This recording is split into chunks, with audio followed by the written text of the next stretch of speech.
الحمد لله رب العالمين والصلاة والسلام على أشرف الأنبياء والمرسلين نبينا محمد وعلى آله وأصحابه وأتباعه بإحسان إلى يوم الدين. رب شرح لي صدري ويسر لي أمري واحلل عقدة من لساني يفقه قولي. سبحانك لا علم لنا إلا ما علمتنا إنك أنت العليم الحكيم. محترم سامعین، معزز بھائیوں، عزیز دوستوں،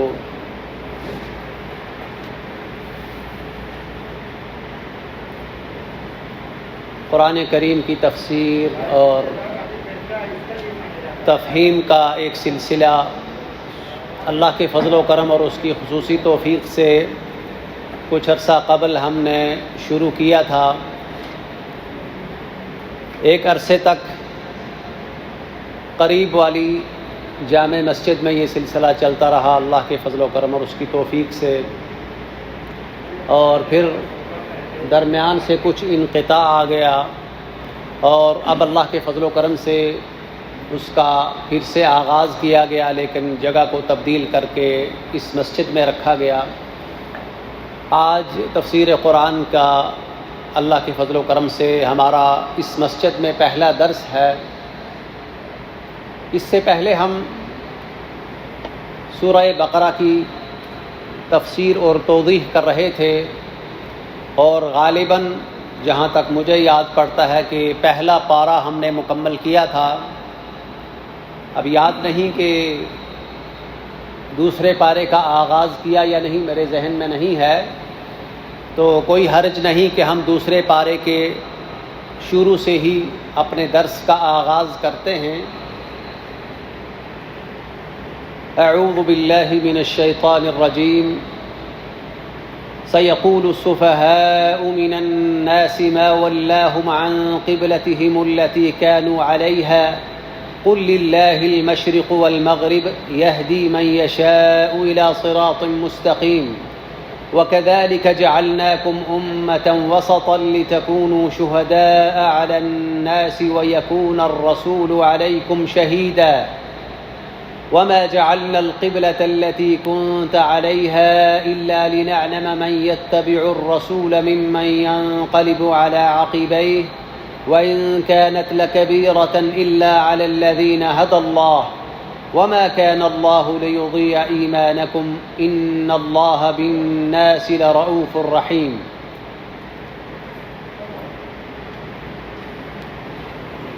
ان آیات سے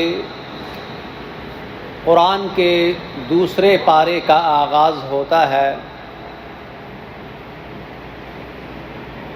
لفظ پارا یا سپارہ جب اس کا ذکر آیا ہے تو بہت مناسب ہوگا کہ اس کی وضاحت کر دی جائے. قرآن کی یہ جو 30 سپاروں میں یا 30 پاروں میں تقسیم کی گئی ہے، یہ لفظ سپارہ یا پارا یہ اردو زبان کا لفظ ہے، اور ہمارے ہاں ہند و پاک میں یہ معروف اور مشہور ہے. قرآن کی یہ جو 30 حصوں کی تقسیم ہے، اس کے بارے میں سمجھ لیجئے کہ یہ تقسیم اللہ کے رسول صلی اللہ علیہ وسلم کے زمانے میں نہیں تھی، بلکہ صحابہ کا جو ابتدائی آغاز ہے اس میں بھی قرآن کو 30 حصوں میں تقسیم نہیں کیا گیا تھا. ایک نہایت اہم معاملہ ہے، اسی لیے مناسب سمجھا کہ اس کی وضاحت کی جائے.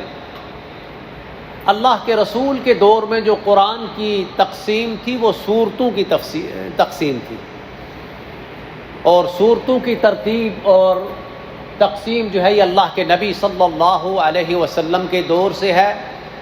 اور ایک سورت کے اندر آیات کی ترتیب یہ بھی اللہ کے نبی کے حکم سے ہے.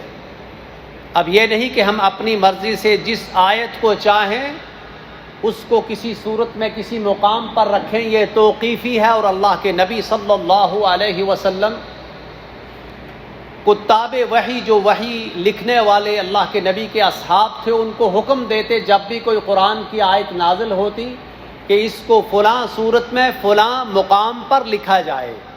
تو صورتوں کی ترتیب اور ان کے اندر آیات کی ترتیب یہ اللہ کے نبی کے دور سے ہے، ان کے حکم سے ہے۔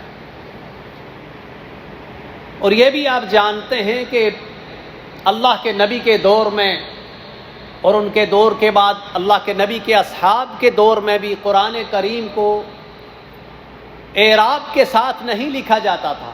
یہ زبر زیر، یہ پیش، یہ شد اور جزم وغیرہ یہ اللہ کے نبی کے دور میں نہیں تھی۔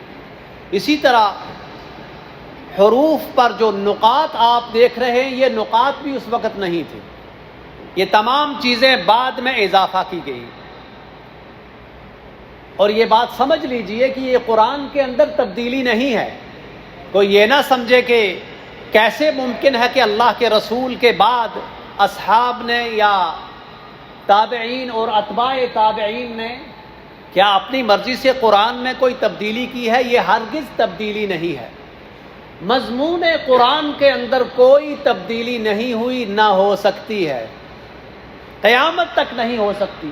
اس کتاب کی حفاظت کا ذمہ اللہ نے لیا ہے، لہٰذا اس کتاب میں کوئی تبدیلی نہیں ہو سکتی۔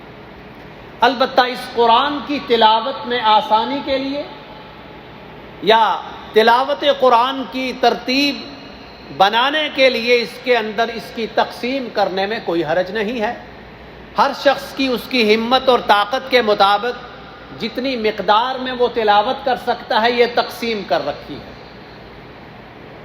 اسی لیے یہ جو 30 پاروں کی تقسیم ہے یہ 30 دن کے حساب سے ایک مہینے کی تقسیم ہے، کہ اگر کوئی شخص چاہے کہ وہ قرآن کو 30 دن میں ختم کرے تو یہ مقدار کے اعتبار سے 30 حصوں میں اس کو تقسیم کیا گیا ہے۔ اسی لیے آپ دیکھتے ہیں کہ جو یہ 15 لائنوں والا قرآن ہے، آپ دیکھتے ہیں کہ ہر پارے کے 20 پیج ہیں۔ یہ برابر کی تقسیم ہے مقدار کے اعتبار سے۔ اور یہ ذہن میں رکھیے کہ اس تقسیم میں موضوع کو مد نظر نہیں رکھا گیا، یہ نہیں کہ ہر قرآن کے ہر پارے کا الگ سے موضوع ہے، بلکہ ان کو مقدار کے اعتبار سے تقسیم کیا گیا ہے۔ اسی لیے آپ دیکھتے ہیں کہ بہت سارے پارے ایسے ہیں کہ ایک پارہ ختم ہوتا ہے اور اس کے بعد جب دوسرے پارے کا آغاز ہوتا ہے تو موضوع کے درمیان سے ہی اس کو تقسیم کر دیا جاتا ہے، بلکہ کچھ پارے تو ایسے ہیں کہ وہی موضوع چل رہا ہے اور پارہ ختم ہو گیا اور نئے پارے کا آغاز ہو رہا ہے، وہی سیاق و سباق چل رہا ہے۔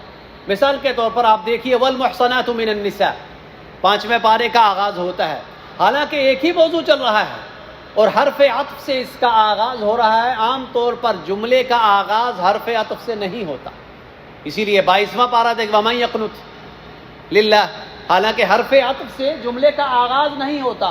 تو یہ مقدار کی تقسیم ہے، ذہن میں رکھیے، یہ موضوعاتی تقسیم نہیں ہے۔ اور اس پارے کے اندر بھی آپ تقسیم دیکھتے ہیں، جیسے عرب میں جو تقسیم معروف ہے وہ حزب کی تقسیم ہے۔ ہر پارہ 2 حزب پر مشتمل ہے۔ اگر کوئی چاہے کہ 60 دن کے اندر قرآن کو ختم کرے تو ایک پارے میں 2 حزب ہیں، تو یہ اس کی 60 دن کی تقسیم ہو گئی۔ اسی طرح ہر حزب کے بھی 4 حصے کر رکھے ہیں، آپ دیکھتے ہیں اس کے اندر ثمن لکھا ہوتا ہے، ربع لکھا ہوتا ہے، نصف لکھا ہوتا ہے۔ تو یہ عربوں کے ہاں یہ تقسیم معروف ہے۔ حزب کو بھی مزید آگے تقسیم در تقسیم کیا گیا ہے تاکہ قرآن کی تلاوت کی ترتیب بن سکے۔ لیکن یہ تمام جتنی بھی ترتیبیں میں نے آپ کے سامنے رکھی ہیں ان کا موضوع سے کوئی تعلق نہیں۔ بعض اوقات ایک ہی موضوع چل رہا ہے، درمیان میں اس کو کاٹ کے حزب بنا دیا جاتا ہے اور اس کے بعد حزب کے بھی آگے حصے بنا دیے جاتے ہیں۔ ہمارے ہاں ہند و پاک میں جو تقسیم ہے پاروں کے ساتھ وہ رکوع کی تقسیم ہے۔ اسی لیے آپ دیکھتے ہیں کہ قرآن کے صفحات کے جانب میں عین کی شکل بنی رہتی ہے رکوع، اور اس سے مراد ہے نماز کا رکوع، کہ نماز میں تلاوت کے لیے قرآن کی تقسیم کی جائے کہ آپ ایک رکعت میں کتنا قرآن پڑھیں۔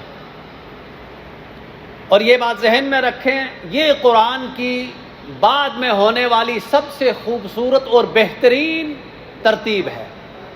بہت سارے لوگ یہ نہیں جانتے۔ ہمارے ہند و پاک میں اگرچہ ہم عجم تھے، عرب نہیں تھے، لیکن ہم نے قرآن کو بہترین انداز سے تقسیم کیا، رکوع کی جو تقسیم ہے۔ اور یہ ذہن میں رکھیے کہ قرآن کی جو رکوع کی تقسیم ہے یہ مقدار کے اعتبار سے نہیں ہے۔ بعض اوقات ایک ہی پیج میں آپ کو 2 رکوع ملیں گے، اور بعض اوقات 2 یا 3 پیج کا ایک رکوع بنتا ہے۔ تو قرآن کی یہ جو ترتیب ہے یہ مقدار کے اعتبار سے نہیں، کوانٹٹی کے اعتبار سے یہ تقسیم نہیں ہے، بلکہ کس چیز کو مد نظر رکھا گیا؟ موضوع کو مد نظر رکھا گیا، ٹاپکس کو مد نظر رکھا گیا، ایک موضوع کی آیات کے مجموعے کو ایک رکوع بنا دیا گیا۔ اور یہ عرب بھی اس سے تعجب، عرب علماء کئی دفعہ ان سے بات ہوئی کہ ہند و پاک میں یہ جو اتنی خوبصورت تقسیم ہوئی، موضوعاتی تقسیم، اب یہ نہیں کہ آپ قرآن میں پڑھ رہے ہیں، ایک موضوع ابھی نامکمل ہے تو آپ نے رکوع کر دیا۔ ہمارے ہاں یہ جو موضوع کی تقسیم ہے، یہ رکوعات کی تقسیم موضوعاتی تقسیم ہے۔ آپ الگ الگ موضوع کو الگ کر سکتے ہیں، ایک رکعت میں ایک موضوع کی آیت پڑھیں گے، اور اس کے بعد جب یہ موضوع ختم ہوا تو اگلی رکعت میں آپ دوسرے موضوع کی آیات تلاوت کریں گے۔ اسی لیے بعض رکوع بہت چھوٹے ہیں اور کچھ رکوع جو ہے بہت طویل ہیں۔ اس کا تعلق ان آیات کے ٹاپک کے ساتھ ہے، مقدار اور کوانٹیٹی کے ساتھ نہیں ہے۔ یہ کچھ وقت ہم نے لے لیا، لیکن یہ ضروری باتیں تھیں تاکہ ہمیں اس کا علم ہو جائے کہ قرآن کے اندر یہ جو رموز ہیں، یہ جو نشان ہے، یہ تقسیم ہے، اس کی اساس اور اس کی بنیاد کیا ہے۔ دوسرے پارے کا آغاز ہوتا ہے آج کے ہمارے درس سے۔ سَيَقُولُ السُّفَهَاءُ مِنَ النَّاسِ، ان قریب لوگوں میں سے کچھ نادان لوگ یہ کہیں گے، ما وَلَّاهُمْ عَنْ قِبْلَتِهِمُ الَّتِي كَانُوا عَلَيْهَا، کس چیز نے انہیں اپنے قبلے سے پھیر دیا، اپنے پرانے قبلے سے پھیر دیا۔ قُلْ لِلَّهِ الْمَشْرِقُ وَالْمَغْرِبُ، اے نبی کہہ دیجئے کہ مشرق اور مغرب اللہ کے لیے ہے۔ يَهْدِي مَن يَشَاءُ إِلَى صِرَاطٍ مُسْتَقِيمٍ، اللہ جس کو چاہتے ہیں صراط مستقیم کی جانب ہدایت نصیب فرماتے ہیں۔ وَكَذَلِكَ جَعَلْنَاكُمْ أُمَّةً وَسَطًا، اور ایسے ہی ہم نے آپ کو یعنی امت محمد صلی اللہ علیہ وسلم کو امت وسط بنا دیا، اعتدال والی امت بنایا۔ لِتَكُونُوا شُهَدَاءَ عَلَى النَّاسِ، تاکہ آپ لوگوں پر گواہ بن جائیں۔ وَيَكُونَ الرَّسُولُ عَلَيْكُمْ شَهِيدًا، اور رسول تم پر گواہ بن جائیں۔ وَمَا جَعَلْنَا الْقِبْلَةَ الَّتِي كُنْتَ عَلَيْهَا إِلَّا لِنَعْلَمَ مَن يَتَّبِعُ الرَّسُولَ مِمَّن يَنقَلِبُ عَلَى عَقِبَيْهِ، ہم نے قبلہ اس لیے بنایا تاکہ ہم یہ جان لیں کہ رسول کی اتباع کون کرتا ہے، ممن ينقلب على عقبیہ، اور کون ہے ایسا شخص جو رسول کی مخالفت کرتے ہوئے اپنی ایڑیوں پر پھر جاتا ہے۔ وَإِن كَانَتْ لَكَبِيرَةً إِلَّا عَلَى الَّذِينَ هَدَى اللَّهُ، یقیناً یہ ایک بہت بڑی بات تھی، یہ عظیم معاملہ تھا، إِلَّا عَلَى الَّذِينَ هَدَى اللَّهُ، مگر ان لوگوں کے لیے یہ نہایت ہی آسان تھا جن کو اللہ نے ہدایت دی۔ وَمَا كَانَ اللَّهُ لِيُضِيعَ إِيمَانَكُمْ، ہرگز اللہ آپ کے ایمان کو ضائع نہیں کرے گا۔ ان اللہ بالناس لرؤوف الرحیم، اللہ تعالی لوگوں کے ساتھ مہربان، نہایت مہربان اور رحم کرنے والے ہیں۔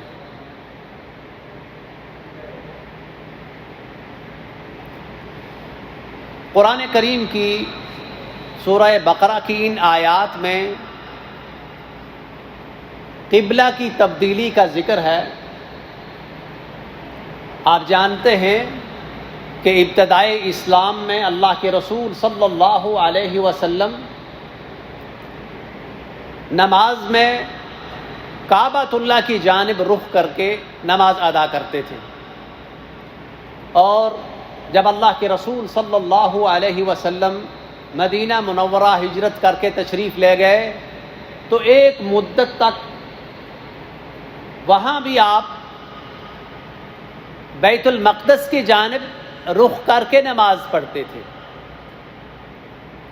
مکہ میں جب ابتدائے اسلام میں کعبۃ اللہ اور بیت المقدس دونوں کے جانب رخ کر کے نماز پڑھنا ممکن تھا، کیونکہ آپ جانتے ہیں کہ بیت المقدس کعبہ سے کس جانب ہے؟ شمال کی جانب، نارتھ کی جانب ہے مکہ سے بیت المقدس۔ تو اللہ کے نبی صلی اللہ علیہ وسلم کعبۃ اللہ کو بھی سامنے رکھتے تھے اور بیت المقدس کو بھی ایک ایسے مقام پر کھڑے ہوتے تھے کہ دونوں آپ کے سامنے رہے۔ اب اصل جو قبلہ تھا اس وقت اہل کتاب کا اللہ کے نبی کی آمد سے پہلے وہ بیت المقدس تھا، تو اللہ کے نبی دونوں کو سامنے رکھ کے نماز ادا کرتے تھے۔ لیکن جب مدینہ چلے گئے تو اب وہ مکہ اور بیت المقدس کے درمیان میں تھے، وہ کعبۃ اللہ جنوب کی جانب ہے اور بیت المقدس شمال کی جانب ہے۔ اب ایسا ممکن نہیں تھا کہ دونوں کے جانب نماز میں رخ کیا جائے، تو اللہ کے نبی کعبۃ اللہ کی جانب پیٹھ کر کے بیت المقدس کی جانب نماز ادا کرتے تھے، کیونکہ اس وقت بیت المقدس ہی کعبہ تھا۔ اور یہ بات سمجھ لیجئے کہ اصل میں جو ابتدائی قبلہ ہے وہ کعبۃ اللہ ہی ہے، وہ مسجد حرام یا کعبۃ اللہ ہے اصل قبلہ ابتدائی۔ حضرت آدم نے اس کی تعمیر کی، بعد میں حضرت ابراہیم نے اس کی تعمیر کی، اور اس کے بعد بھی وقتاً فوقتاً تعمیرات ہوتی رہی۔ اصل بنیادی قبلہ جو ہے وہ کعبہ ہی ہے۔ اللہ کے نبی صلی اللہ علیہ وسلم نے ابتدائے اسلام میں آپ جانتے ہیں کہ مشرکین مکہ سے کہیں زیادہ اہل کتاب اسلام کے قریب تھے، اگرچہ وہ گمراہ ہو چکے تھے، لیکن آغاز میں ان کو اللہ نے آسمانی کتابیں دی تھی۔ تو اللہ کے نبی نے مشرکین مکہ کی مخالفت کرتے ہوئے اور اہل کتاب کی موافقت کرتے ہوئے وہ کعبۃ اللہ اور بیت المقدس کو سامنے رکھتے تھے۔ اصل میں وہ قبلہ جو ہے وہ بیت المقدس کو سمجھتے تھے، لیکن کعبۃ اللہ کی عظمت کے سبب سے اس کو بھی سامنے رکھتے تھے، کیونکہ ایسا کرنا ممکن تھا تاکہ مشرکین مکہ کی مخالفت ہو جائے اور اہل کتاب کی موافقت ہو جائے۔ وہ ہمارے زیادہ قریب تھے، وہ آسمانی دین کو ماننے والے تھے۔ مدینہ جانے کے بعد ایسا ممکن نہیں رہا۔ ایک عرصے تک اللہ کے نبی بیت المقدس کی جانب منہ کر کے اس کے جانب رخ کر کے نماز پڑھتے رہے، لیکن اللہ کے نبی دل سے یہ چاہتے تھے کہ وہ کعبۃ اللہ کی جانب رخ کر کے نماز ادا کریں، دو اعتبار سے۔ ایک اعتبار یہ تھا کہ یقیناً کعبۃ اللہ بیت المقدس سے کہیں زیادہ افضل ہے اور وہ قبلہ قدیم ہے۔ دوسرا سبب یہ تھا جغرافیائی سبب کہ اللہ کے نبی کی جائے پیدائش تھی وہ شہر مکہ سے، اور کعبہ سے ان کو محبت تھی، وہ اس سے مانوس تھے، تو وہ چاہتے تھے کہ اسی رخ وہ نماز ادا کریں۔ یہ دل کی خواہش تھی، تو اللہ کے نبی کے اصحاب بھی یہی چاہتے تھے۔ تو بعد میں اللہ تعالیٰ نے قبلے کو تبدیل کرنے کا حکم دے دیا، اور تقریباً 16 یا 17 مہینوں تک اللہ کے نبی ایسے ہی بیت المقدس کی جانب رخ کر کے نماز ادا کرتے رہے۔ بعد میں اللہ نے قبلے کی تبدیلی کا حکم دے دیا، اور مستقل طور پر کعبہ جو ہے یہ قبلہ قرار پایا مسلمانوں کا۔ ان آیات میں اسی واقعے کا ذکر ہے، پس منظر ذکر کرنا ضروری تھا تاکہ معاملہ سمجھ آ جائے۔ ان قریب سیقول السفہاء من الناس، ان قریب کچھ نادان لوگ یہ کہیں گے ما واللہم عن قبلتہم التی کانوا علیہا، کس چیز نے ان کو اپنے پرانے قبلے سے رخ کو بدلنے پر مجبور کر دیا۔ پرانا قبلہ کون سا تھا؟ بیت المقدس۔ مدینہ میں جب یہ آیات نازل ہوئی، یہ قبلہ کے تبدیلی سے پہلے نازل ہوئی یہ آیات، ابھی قبلہ تبدیل نہیں ہوا تھا، تو اللہ کے نبی نے اللہ تعالیٰ نے اپنے نبی کو خبر دی، اور اس میں ان کے لیے خوشخبری بھی تھی اور ان کے لیے اطلاع بھی تھی کہ قبلہ تبدیل ہونے کے بعد اللہ نے ان کو بتا دیا کہ اب یہ آپ کا قبلہ تبدیل ہوا ہے۔ سیقول السفہاء من الناس، کچھ نادان لوگ آپ پر اعتراض کریں گے ما واللہم عن قبلتہم التی کانوا علیہا، کہ پرانے قبلے کو تبدیل انہوں نے کیوں کر دیا، آپ پر اعتراض کریں گے۔ کون اعتراض کرے گا؟ مومن نہیں کریں گے۔ السفہاء من الناس، اور اس سے مراد کون ہے یہ نادان لوگ؟ بتا سکتا ہے کوئی؟ جی، اس سے مراد عام طور پر مدینہ کے یہود ہے، کیونکہ اس وقت مدینہ میں مشرکین، مسلمان اور یہود وہاں آباد تھے، لیکن اس سے مراد یہود ہے، اس لیے کہ یہود بیت المقدس کو اپنا قبلہ سمجھتے تھے۔ جب مسلمانوں نے قبلہ تبدیل کیا تو انہوں نے پراپیگنڈا شروع کر دیا کہ انہوں نے اپنا قبلہ کیوں تبدیل کر دیا ہے، طرح طرح کی باتیں کرنا شروع کر دی۔ تو اللہ نے اپنے نبی کو پہلے سے بتا دیا کہ یہود آپ کے بارے میں اس طرح کی باتیں کریں گے کہ قبلہ کیوں تبدیل ہو گیا، کیا ان کا دین تبدیل ہوتا رہے گا؟ ما ولاہم، کس نے ان کو پھیر دیا، عن قبلتہم التی کانوا علیہا، اس قبلے سے کہ جس کے جانب رخ کر کے یہ پہلے نماز ادا کر رہے تھے۔ یہ اللہ کے نبی نے ان کو خبر دے دی۔ اور یہاں ایک نقطہ ہے کہ اللہ کے نبی نے نبی کو پہلے سے ذہنی طور پر تیار کر دیا کہ آپ کے بارے میں یہ اعتراض ہوگا، اور اسی آیت میں اس اعتراض کا جواب بھی اللہ نے دے دیا کہ اگر آپ پر یہ اعتراض ہو تو آپ نے جواب کیسے دینا ہے، کیونکہ اللہ کے نبی صلی اللہ علیہ وسلم اپنی جانب سے کوئی بات نہیں کرتے تھے، ان هو الا وحی یوحی، تو اس اعتراض کا جواب بھی اللہ نے ان کو قرآن میں ہی دے دیا۔ پہلی بات یہ ہے کہ یہاں اللہ نے یہ فرمایا سفہاء من الناس، کچھ نادان لوگ آپ سے یہ بات کہیں گے، اعتراض کہیں گے۔ یہاں سے یہ بات ظاہر ہوئی کہ وحی پر جو شخص اعتراض کرتا ہے کبھی عاقل نہیں ہو سکتا۔ اللہ کے نبی نے قبلہ کیوں تبدیل کیا؟ رب کے حکم سے تبدیل کیا، اور وحی کے ذریعے سے، اپنی مرضی سے نہیں کیا۔ اسی لیے اللہ نے کہا سیقول السفہاء من الناس، کچھ نادان، یہ نہیں کہا کچھ لوگ کہیں گے، بلکہ کچھ نادان لوگ کہیں گے۔ وحی پر، اللہ کے حکم پر جو شخص اعتراض کرے وہ عقل مند نہیں ہو سکتا، بھلے وہ اپنے آپ کو اسکالر کہے، وہ دانشور کہے، وہ عقل مند کہے۔ جو شخص کتاب و سنت پر اعتراض کرتا ہے، اپنی جانب سے اپنے فلسفے جھاڑتا ہے، وہ کبھی عقل مند نہیں ہو سکتا۔ قرآن اور سنت کی روح سے وہ شخص نادان ہے، وہ بے وقوف ہے۔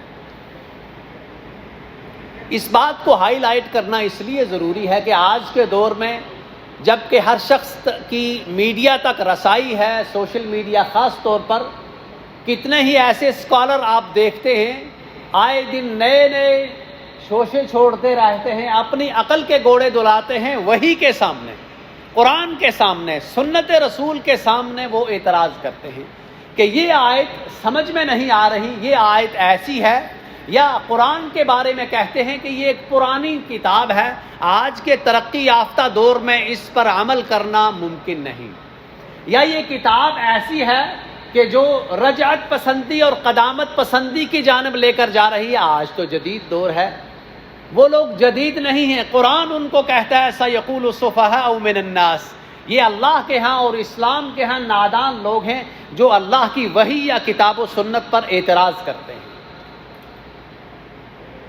اور اس اعتراض کے دو سبب ہیں۔ سب سے بڑا سبب یہ ہے وہ جاہل ہیں، وہ اس کتاب کو جانتے ہی نہیں، اور دوسرا سبب ہے اسلام سے عناد اور دشمنی، جو سبب یہود کے اعتراض میں تھا۔ تو جو بھی شخص کتنے ایسے لوگ ہیں جو آج کل بعض اوقات احادیث پر اعتراض کرتے ہیں، جی ہماری عقل نہیں مانتی۔ بھائی تمہاری عقل نہیں مانتی، تم اپنی عقل کا علاج کراؤ، تم اپنی عقل کا ماتم کرو۔ حدیث پر اعتراض کرنا، اور یاد رکھیے حدیث بھی قرآن کی طرح وحی ہے، یہ یاد رکھیں جملہ، حدیث وہ بھی وحی ہے، لیکن وہ حدیث الفاظ اللہ کے نبی کے ہیں، مفہوم رب کا ہے، جبکہ قرآن الفاظ بھی رب کے ہیں، مفہوم بھی رب کا ہے۔ یہ اللہ کا کلام ہے، حدیث اللہ کا کلام نہیں، اللہ کہ حدیث قدسی جو ہے وہ اللہ کا کلام ہے،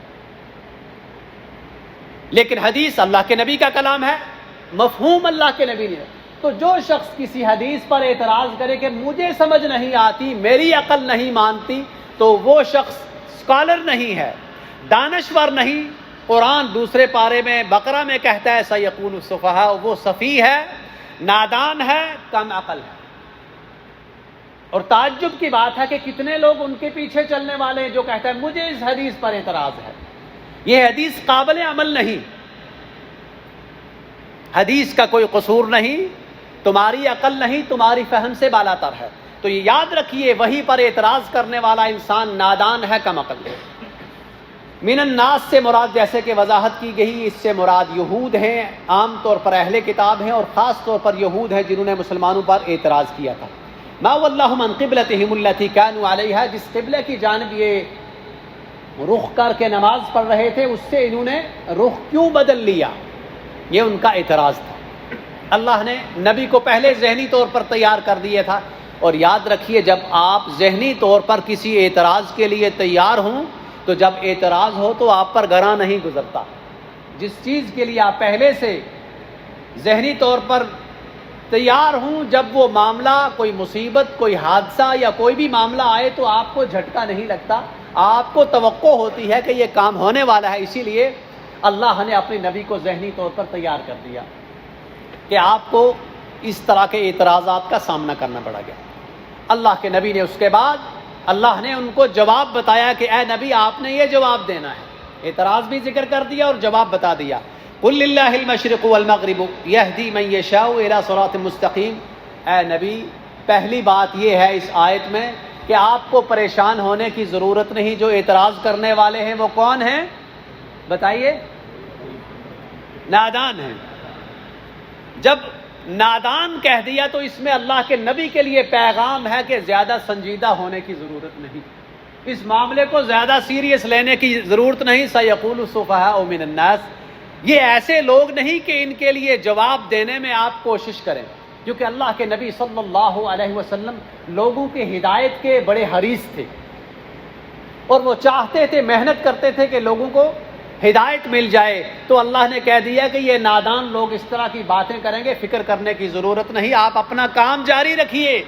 یہ نادان ہیں، یہ اس طرح کے اعتراض کرتے رہیں گے. پہلے یہ بتا دیا اور ساتھ یہ کہہ دیا قل للہ المشرق والمغرب. جب اس طرح کا اعتراض ہو تو ان کو یہ سمجھائیے کہ پوری زمین اللہ کی ہے، مغرب کے مالک بھی اللہ ہیں اور مشرق کے مالک بھی اللہ ہیں. پہلے ہم شمال کی جانب رخ کر کے نماز پڑھتے تھے، بیت المقدس وہ بھی اللہ کی زمین ہے اور اللہ کے حکم سے ایسا ہو رہا تھا. اب ہم جنوب کی جانب کعبۃ اللہ کی جانب رخ کر رہے ہیں. قل للہ المشرق والمغرب، مشرق اور مغرب کے مالک اللہ ہیں اور جس جانب ہمیں حکم دیں گے ہم اس جانب رخ کر لیں گے، اپنی مرضی سے کچھ نہیں کریں گے. معلوم یہ ہوا کہ مشرق اور مغرب کی کوئی حیثیت نہیں ہے. اصل حیثیت کس کی ہے؟ اللہ کے حکم کی حیثیت ہے. قل للہ المشرق والمغرب، نبی کہہ دیجئے کہ مشرق اور مغرب کے اللہ مالک ہیں، جس جانب اللہ ہمیں حکم دیں گے ہم اسی جانب رخ کر کے عبادت کریں گے. یہدی من یشاء الی صراط مستقیم، جس کو اللہ چاہتے ہیں صراط مستقیم کی جانب رہنمائی فرما دیتے ہیں. اور اس آیت میں ایک اشارہ ہے کہ اللہ نے صراط مستقیم سے مراد کیا ہے کہ کعبۃ اللہ بیت المقدس سے زیادہ افضل ہے، اور یہود یا بنو اسرائیل یا اہل کتاب جو بیت المقدس کی جانب رخ کر کے بندگی کرتے تھے، کعبۃ اللہ اس سے زیادہ بہتر ہے، صراط مستقیم ہے، زیادہ افضل رابطہ ہے. یہ ذہن میں رکھیے کہ بیت المقدس اس سے پہلے، اس کی تعمیر سے پہلے، بلکہ اس کے تعمیر کے بعد بھی کعبۃ اللہ کے جانب ہی رخ کر کے نماز اور بندگی کی جاتی تھی. حضرت سلیمان نے جب بیت المقدس کو تعمیر کیا، اس کے بعد بنو اسرائیل انہوں نے بیت المقدس کا ایک حصہ جس کو صخرہ جس کو کہتے ہیں، چٹان جہاں ہے، اس جانب یہود نے رخ کر کے بندگی کرنا شروع کر دی، عبادت کرنا. تو اللہ نے ان کو اس پر خاموشی کی اور اسی پر وہ جاری رہے. جہاں تک نصارہ کا تعلق ہے، وہ بھی بیت المقدس کی جانب رخ کرتے تھے، لیکن ان کا قبلہ ان سے تھوڑا سا مختلف تھا. وہ بیت المقدس کی جو مشرقی جانب ہے وہاں رخ کر کے وہ نماز پڑھتے تھے. تو صراط مستقیم مسلمانوں کو اللہ نے عطا کر دیا، کعبۃ اللہ کی جانب یہ رخ کر کے نماز پڑھنا شروع کر دی اللہ کے حکم سے. وَكَذَلِكَ جَعَلْنَاكُمْ أُمَّةً وَسَطًا، ایسے ہی ہم نے آپ کو معتدل یا امت وسط بنا دیا۔ کذالک سے مراد کیا ہے کہ جس طرح ہم نے آپ کو قبلہ جو عطا کیا ہے وہ بیت المقدس سے افضل ہے، اسی طرح ہم نے آپ کو افضل بنا دیا ساری اقوام سے۔ کذالک آپ کو قبلہ اعلیٰ اس لیے دیا، جو بیت العتیق ہے، پرانا گھر ہے، ان اول بیت وضع للناس، سب سے پہلا گھر ہے زمین پر، اور آدم سے لے کر آخری نبی تک تمام کا یہ کعبہ ہے، ہم نے افضل قبلہ آپ کو دیا اس لیے۔ کذالک جعلناکم امۃ وسطا، ہم نے آپ کو ایک معتدل اور ایک افضل امت قرار دیا۔ وسط سے مراد ہے درمیانہ، معتدل، عدل و انصاف، اور عربی زبان میں جو وسط ہے یہ بہتر چیز کو بھی کہتے ہیں، افضل چیز کو بھی وسط کہتے ہیں، کہ ہمیشہ جو افضل چیز ہے وہ درمیانی ہوتی ہے، وہ میڈیم والی ہوتی ہے، تو اس سے مراد دونوں چیزیں ہیں۔ کذالک جعلناکم امۃ وسطا، ہم نے آپ کو بہترین امت بنا دیا۔ قرآن میں ایک اور آیت بھی ہے اس مفہوم کی، کسی کے ذہن میں ہے بہترین امت کی کے مفہوم کی آیت؟ کنتم خیر امۃ اخرجت للناس، یہ وسط جو امتن وسطن کی تشریح دوسرے مقام پر ہوئی ہے کہ اس وسط سے مراد ہے بہترین امت، خیر امت، تمام امتوں سے بہتر امت یہ ہے، اور اسی لیے اس امت کو سب سے بہترین قبلہ دیا گیا۔ وسط سے مراد یہ بھی ہے کہ عقائد، معاملات اور اعمال کے اعتبار سے یہ امت وسط ہے، اعتدال ہے ان کے عقائد میں بھی، اور ان کے اعمال اور احکام میں بھی اعتدال ہے، عدل و انصاف ہے، ایکسٹریم نہیں ہے۔ ایکسٹریمزم کا جو مسلمانوں کو طعنہ دیا جاتا ہے، قرآن نے 1400 برس پہلے ہی اس اعتراض کا جواب دیا، امتن وسطن، یہ تو اعتدال والے لوگ ہیں، یہ تو میانہ روی والی امت ہے، یہ کیسے انتہا پسند ہو سکتے ہیں؟ یہ تو اللہ نے ان کو یہ لقب دیا ہے امتن وسطن۔ دوسری اس سے مراد یہ ہے کہ اس امت کے عقیدے میں بھی اعتدال ہے۔ اب اس کی وضاحت یہ ہے، حضرت عیسیٰ علیہ السلام کے بارے میں ہمارا جو عقیدہ ہے وہ درمیانہ عقیدہ ہے۔ یہود نے حضرت عیسیٰ کی نبوت سے انکار کر دیا، ان کو نبی نہیں مانتے تھے، بلکہ نعوذ باللہ من ذالک، وہ ان پر تہمت لگاتے تھے کہ اس کی ولادت باپ کے بغیر ہوئی ہے، اور ان کی ولادت پر شکوک و شبہات کا اظہار کرتے تھے۔ نبی ماننا تو بہت دور کی بات ہے، ان کی ماں کی کردار پر شک کرتے تھے۔ نصارہ اہل کتاب جو عیسائی ہے، ان کا طرز عمل کیا تھا؟ نبی تو مانتے تھے، لیکن نبوت کے ماننے میں اتنے آگے بڑھ گئے، اتنی انتہا پر چلے گئے کہ کہا کہ یہ رب کے بیٹے ہیں۔ انہوں نے ان کے کردار پر شک کیا، یہود نے ان کی ماں کے کردار پر، اور نصارہ نے کہہ دیا کہ چونکہ ان کے باپ نہیں ہیں، ان کی ماں نے ان کو بنا باپ کے جنم دیا ہے، لہٰذا یہ اللہ کے بیٹے۔ قالت اليہود عزیر ابن اللہ وقالت النصارى المسیح ابن اللہ، نصارہ نے کہہ دیا کہ مسیح رب کے بیٹے ہیں۔ اب یہ دونوں اعتقاد گمراہی پر مبنی ہیں، حضرت عیسیٰ کی دشمنی کرنا اور ان کو حد سے آگے بڑھا کے رب کا بیٹا کہہ دینا، دونوں گمراہی ہے۔ وَكَذَلِكَ جَعَلْنَاكُمْ أُمَّةً وَسَطًا، ہم ایک درمیانی امت ہے۔ ہم نے کیا کہا کہ وہ کلمۃ اللہ وروح منہ، وہ اللہ کے نبی ہیں، اللہ کے کلمہ ہیں، اللہ نے اپنی قدرت کے اظہار کے لیے بنا باپ سے ان کو پیدا کیا ہے، نہ وہ اللہ کے بیٹے ہیں اور نہ وہ نعوذ باللہ ان کی ماں کے کردار پر کوئی شک کیا جا سکتا ہے۔ یہ ہمارا درمیانہ عقیدہ ہے۔ اسی طرح تمام عقائد کو آپ دیکھ لیں، یہود کسی اور انتہا پر ہوں گے، نصارہ کسی اور انتہا پر ہیں، جبکہ ہمارا جو عقیدہ ہے یہ درمیانی عقیدہ ہے۔ اسی طرح فقہی احکام کو آپ دیکھیں، میں مختصر مثالیں دے رہا ہوں بات کو سمجھانے کے لیے۔ امتن وسطن، درمیانی امت، اعتدال والی امت ہم اس لیے ہیں، ہمارے اسلامی جو احکام ہیں، جو فقہ ہے، جو شریعت ہے، وہ بھی درمیانی ہے۔ قتل کی مثال لیجیے، اگر کوئی شخص جان بوجھ کر کسی کو قتل کر دے، یہود کی شریعت کے اندر اس کا قصاص ہونا واجب اور لازمی اور فرض تھا۔ جس نے قتل کیا اس کو قتل ہونا ہے، اس کے علاوہ کوئی آپشن نہیں تھا ان کے پاس۔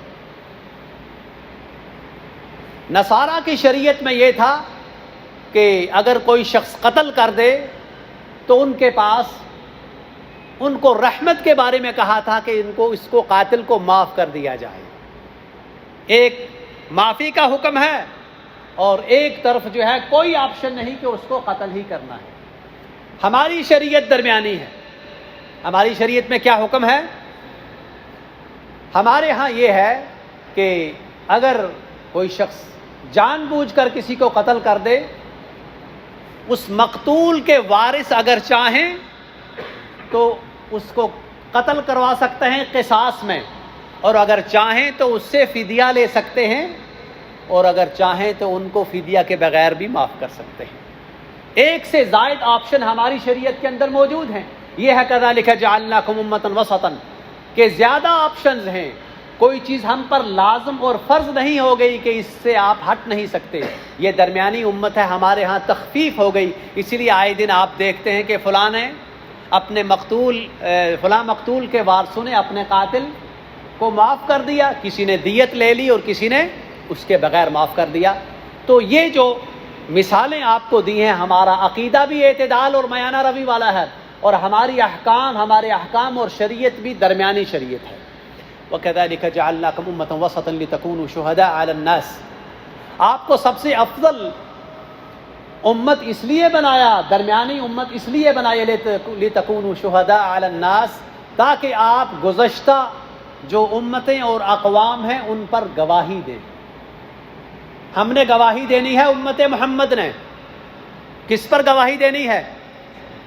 گزشتہ اقوام پر۔ کیا کسی نے امت محمد کے کسی شخص نے گزشتہ کسی نبی کے امتی کو پایا ہے؟ نہیں پایا۔ یا اگر اللہ کے نبی کے صحابہ نے یا اللہ کے نبی نے چند گنے چنے لوگوں کو پایا ہے، جیسے ورقہ ابن نوفل تھے یا کچھ لوگ جو حضرت عیسیٰ کے دین پر تھے، لیکن کیا عمومی طور پر ہم نے کسی پرانی امت کے فرد کو پایا ہے؟ گواہی کیسے دیں گے؟ اور گواہی کا مطلب کیا ہے؟ کہ ہم وہاں حاضر ہیں۔ شاہد سے کیا مراد ہے؟ حاضر۔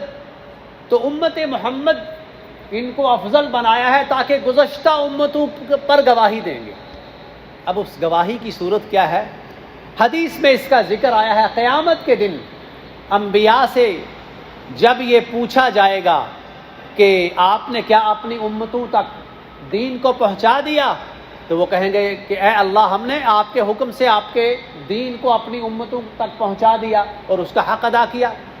جب ان کی امت سے پوچھا جائے گا، وہ انکار کریں گے کہ ما جاءنا من بشیر ولا نذیر، ہمارے پاس تو کوئی ڈرانے والا اور خوشخبری دینے والا کوئی نہیں آیا، ہمیں تو علم ہی نہیں ہے۔ تو نبی سے کہا جائے گا کہ گواہ لے کر آؤ، رب کو تو علم ہے۔ تو گواہ جب پوچھا جائے گا تو نبی کہیں گے، حضرت نوح کے بارے میں آتا ہے، وہ کہیں گے کہ امت محمد جو ہے وہ میری گواہ ہے، محمد کی امت صلی اللہ علیہ وسلم وہ میری گواہی دے گی کہ میں نے اپنی امت کو دین پہنچا دیا کما حقہ، اور امت محمد گواہی دے گی کہ حضرت نوح نے رب کی شریعت کو اپنی امت تک پہنچا دیا۔ اور حضرت نوح کی امت اعتراض کرے گی کہ آپ کیسے گواہی دے سکتے ہیں، آپ تو تھے ہی نہیں، ہم تو پہلی امت ہیں۔ حضرت نوح وہ تو ابتدائی رسول ہیں، ان سے پہلے نبی تھے، رسول پہلے ہیں حضرت نوح۔ تو امت محمد جواب دے گی کہ ہم اس وقت نہیں تھے، لیکن ہم نے رب کی گواہی کی بنیاد پر گواہی دی ہے۔ ہماری گواہی کیسے ہوگی؟ رب کی گواہی، اور رب کی گواہی کی ہے کیا ہے؟ اس قرآن میں ہے وَلَقَدْ أَرْسَلْنَا نُوحًا إِلَىٰ قَوْمِهِ فَلَبِثَ فِيهِمْ أَلْفَ سَنَةٍ إِلَّا 50 عَامًا۔ تو قرآن کے اندر رب نے گواہی دی کہ حضرت نوح نے اپنی قوم تک شریعت کو پہنچایا، ہم نے رب کی گواہی کو پڑھا، نبی سے لیا، قیامت کے دن ہم گواہی دیں گے، امت محمد کہے گی کہ نوح نے اپنی امت تک دین کو پہنچا دیا۔ تو اس طرح یہ امت گزشتہ اقوام کی گواہی کیسے دے گی؟ اس وحی کی بنیاد پر، اس کتاب کی بنیاد پر جس پر اللہ کے نبی صلی اللہ علیہ وسلم نے جو گواہی جو ہے ہم تک پہنچی ہے۔ وَيَكُونَ الرَّسُولُ عَلَيْكُمْ شَهِيدًا، ہم گواہی دیں گے پچھلی امتوں کی اس گواہی کی بنیاد پر، قرآن کی گواہی کی بنیاد پر، اور ہمارے رسول ہم پر گواہی دیں گے۔ ہمارے نبی سے بھی پوچھا جائے گا تو ہمارے نبی گواہی دیں گے کہ ہاں میں نے گواہی دیں گے کہ میں نے دین کو پہنچا دیا، جس طرح کہ حجۃ الوداع کے موقع پر اللہ کے نبی صلی اللہ علیہ وسلم نے فرمایا تھا صحابہ کو گواہ بنا کر، اللہم هل بلغت، کیا میں نے پہنچا دیا؟ اللہم فاشہد، اے اللہ گواہ رہنا، اور میرے اصحاب بھی گواہ ہیں کہ جو دین آپ نے اتارا ہم نے پہنچا دیا۔ اور قیامت کے دن ہمارے خلاف بھی گواہی دیں گے۔ اللہ کے نبی، ہمارے اور آپ کے نبی شکوہ کریں گے، ہمارے خلاف گواہی دیں گے، ہم میں سے کچھ افراد کے خلاف۔ وہ گواہی کیا ہوگی؟ اس قرآن کے ساتھ جو آج امت کا سلوک ہے اس کو شکوہ کریں گے اللہ کے رسول رب کے سامنے۔ وہ شکوہ کسی حافظ کے ذہن میں ہے؟ وقال الرسول، اے اللہ، ان قوم اتخذوا هذا القرآن مہجورا، شکوہ ہے کہ اے اللہ میری قوم نے میری اس کتاب کو، قرآن کو مہجور کر دیا تھا، متروک کر دیا تھا، چھوڑ دیا تھا، نظام حیات نہیں بنایا۔ مسجدوں کے اندر قرآن تھے، بازار کے اندر قرآن نہیں تھے۔ مسجد کے اندر قرآن ہے اور گھر میں قرآن نہیں ہے۔ قرآن صرف رسم بن کے رہ گیا ہے۔ قرآن تاکچے پر پڑا ہے جس پر گرد ہے، جس پر ریشمی غلاف ہے، جس کو نکاح کے موقع پر استعمال کیا جاتا ہے، جس کو میت کے ساتھ قبر میں رکھا جاتا ہے۔ میری قوم نے اس کو مردوں کے لیے خاص کر دیا تھا۔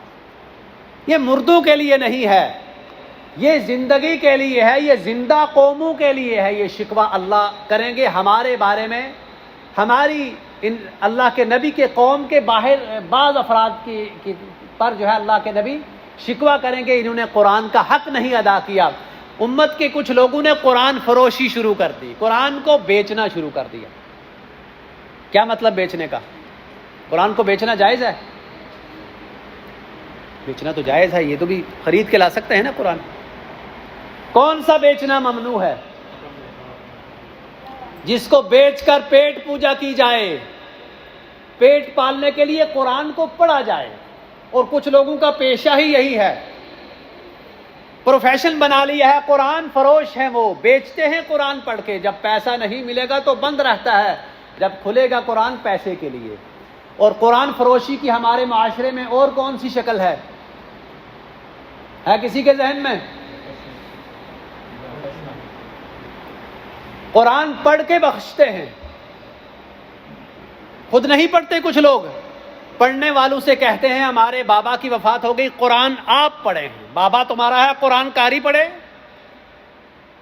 کیا وہ تمہارے بابا سے اس کا کیا تعلق ہے؟ اس کو تو اپنے پیٹ سے تعلق ہے۔ کم بخت خود پڑھ۔ پہلی بات ہے قرآن آپ کی ذات کے لیے، بابا کے لیے نہیں۔ بابا وہی جو قرآن پڑھ لیے ساتھ لے گئے، نہیں پڑھے تو دوسرے کے پڑھنے کا فائدہ نہیں۔ اور کچھ لوگ پڑھتے ہیں قرآن بخشتے ہیں، جی اتنے قرآن بخش دیے، اس کو قرآن بخش دیے، اس سے پیسے لیجیے۔ قرآن فروشی کی بہت بڑی قسم ہے۔ تجھے کس نے کہا اس کو قرآن کو؟ پہلی بات ہے تجھے اختیار کس نے دیا کہ تو اس کا ثواب دوسرے میں ٹرانسفر کر دے؟ یہ کوئی اکاؤنٹ سے پیسہ ٹرانسفر کرنا ہے کہ تو اجر ٹرانسفر کر رہا ہے؟ یاد رکھیے نقطہ، مذاق میں مت لیجیے اس کو۔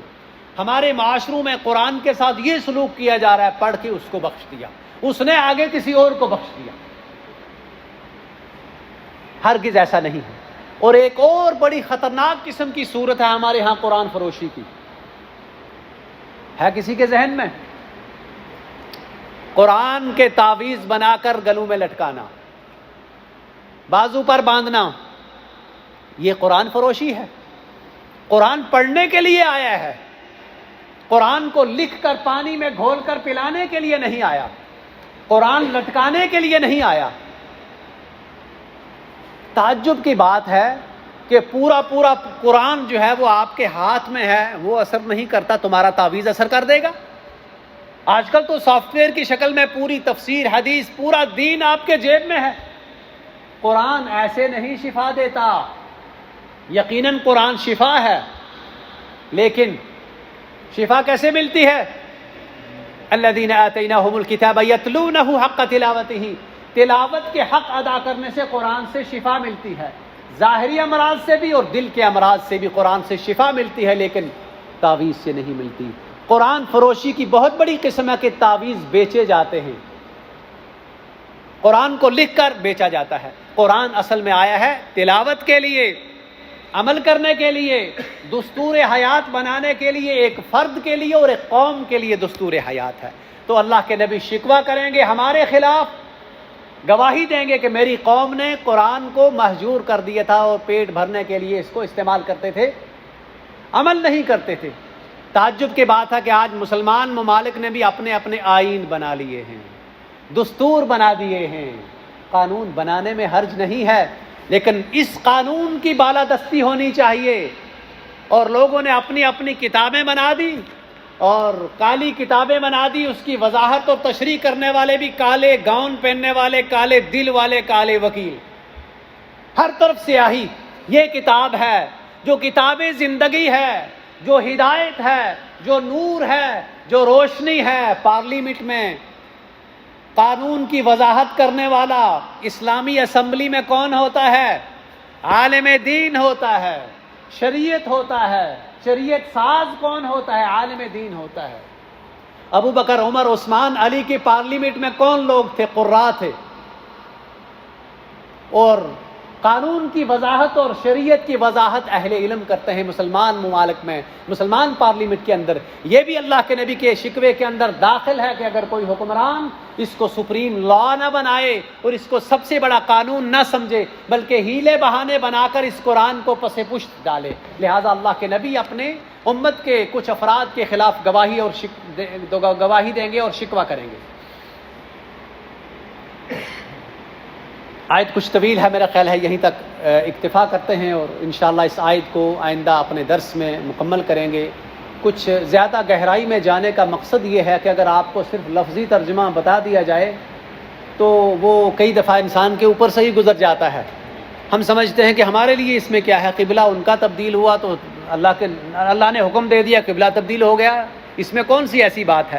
تو یہ جو گہرے نکات ہیں یہ سمجھنے والے ہیں، تاکہ ہمیں علم ہو کہ قرآن ایک گہرا سمندر ہے جس کے اندر موتی ہیں، جواہرات ہیں، اس کو نکالنے اور سمجھنے کی ضرورت ہے۔ یہ کتاب ہمارے لیے ہے، اور اللہ سے دعا ہے کہ اللہ تعالی ہمارا یہاں بیٹھنا، سننا، سنانا اپنی بارگاہ میں قبول فرمائے۔ وصلی اللہ علی نبینا محمد وعلی آلہ واصحابہ اجمعین۔